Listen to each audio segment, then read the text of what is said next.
because this is another one that I think has the potential to end very early. It's another dude who got crazy records, right? So this is a featherweight match of Charles Rosa at 13-4-0, 4-4 in the UFC. So he had a 1,000-day layoff just a couple years back, but he's 500 fighter in the UFC. I mean, it is what it is. Versus Derek Minner, who is a dude who is, listen, man, this dude's 25-11-0 with 22 submission wins. So it's another submission specialist, another dude who's coming in and he's grabbing people in rear naked chokes, guillotines, arm bars. That's the name of the game. This dude is a rear naked choke specialist and a guillotine specialist for sure. And his last fight, it said a lot to me, man, because he fought a really young, up-and-coming wrestler in TJ Laramie, and he locked his ass up real quick, man. What did that, like, what was your impression of seeing that, man, of seeing him be able to just starch these dudes so quickly, or even being able to see that 25 of his 36 fights have ended in the first round? What does that mean to you? I mean, it sounds impressive like that, but man, you look at it, 25 of his last fights have ended in the first round. But if you look back on him, he's taken a lot of L's in those first rounds as well. Yeah.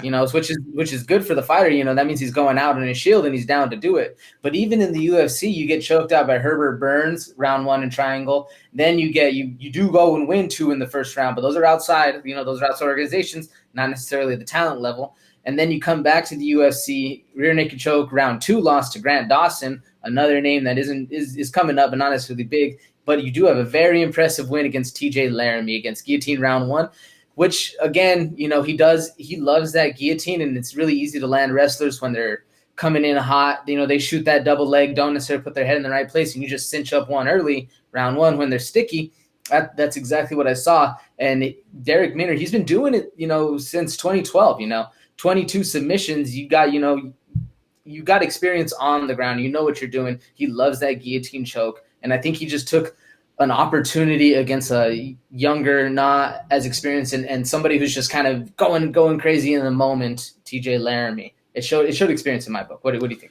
Yeah, I mean, same here, man. When I was looking at Minner, and this is the same reason that I believe I picked TJ Laramie in the Minner fight, you know what I mean? Because I think that if it would have went 3 rounds, Laramie would have won that. And why? Is because this is Derek Minner's game, man, is full out pace and pressure in the first round. If he doesn't get it done in the first round, well, it's going to be a long night. But the likelihood of him getting it done is very high, man. Like I said, this dude's 25-11, and if you're just looking at records, that's not terrible. That's not terrible at all for his style, right? Because what Minner likes to do is likes to get in your face. And you know what Charles Rosa likes to do? He likes to stay back, use movement, circle around, go cowboy style. Cowboy, Wonderboy, Stephen Thompson. I said cowboy. Yeah. I meant Wonderboy style. Stephen Thompson, you know what I mean? He's got this karate stance. He utilizes a lot of kicks, man. Charles Rosa is about the kicks. And this is why I think that Derek Minner's best opportunity, just like always. I mean, I'm spelling it out simply, man, but it's to get him out in the first round. It's to press him, grab him in something, and choke him out. But Charles Rosa, though he is a BJJ black belt, man, I think he lost a lot of stock after his loss to Bryce Mitchell, man, where he got put in a twister for 3 rounds, man. I think it was 5 rounds because the scorecards ended up being 50-45s, man. So Bryce Mitchell really, and come on, Bryce Mitchell is thug nasty, man. That's next level grappler right there, but he really put it on Charles Rosa, and I think people started underestimating Rosa's grappling because of that, but you can't, man, because this dude has 8 submissions and he's never been submitted. Though Mitchell had him in the twisters for 5 rounds, he never tapped, man, and that's mental fortitude right there. And that is another reason why, because he's also 34 years old, so he's got about 4-year age, I would say advantage, but he's 4 years older. I don't know if that's an advantage or not. He's older, though, man. He's older. He's got a shorter reach, but those long legs make up for it. And he's just a little bit taller, man. But ultimately, this is the biggest contrast to me.